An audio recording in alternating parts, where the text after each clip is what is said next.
Top-seeded Celtics fell to the 8th-seeded Bulls' second time at home, and now they find themselves in a huge hole.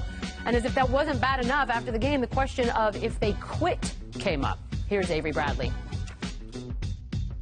Looked around, and a few times in the game, guys were putting their heads down and I think getting down on ourselves. But as a team, we have to stay together.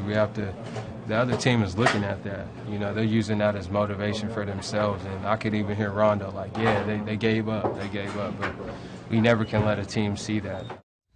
Of course it was Rondo that he could hear. By the way, in all fairness, when it's all said and done, they've been dealt a really, really awful, tragic hand before this thing started. That being said, though, do you feel like this team quit last night?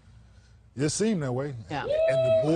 And the Bulls just kept the pressure on. Yeah. They didn't let off the gas. And they noticed that and they sensed it and they sensed blood and they went after it. So if Avery Bradley is saying it, then that's what he sensed as well in his locker room. Yeah, I wouldn't go crazy. as far as quit, just because this team is going to try and show up for Game 3. Now, on the road, they got to get on the flight, and that's the problem. When you get on the flight and you're like, how many games we won? 0. Ooh. Even in a bad series, the home team's supposed to say we split.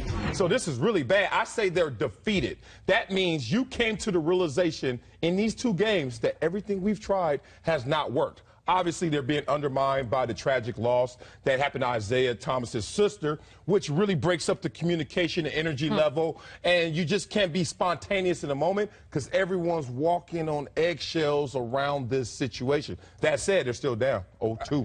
I mean, it's hard for me to say that they quit, especially one, consider the source, Rondo. He might have just been saying that just to get underneath their skin. Which he's good at. Which he's very good at. Yeah. But then you're absolutely right, Marcella. For me, and statistically, you can go through and say, statistically, this might be the weakest #1 seed of all time, right, in the NBA. But you also have to look through the season through the filter of what happened to the team. Because Al Horford said after Game 1, he dealt with the situation better than we did, which means that the team was thinking about it in Game 1, probably was thinking about it in Game 2, and we're not quite sure where they're going to be in Game 3. Right. Are they done?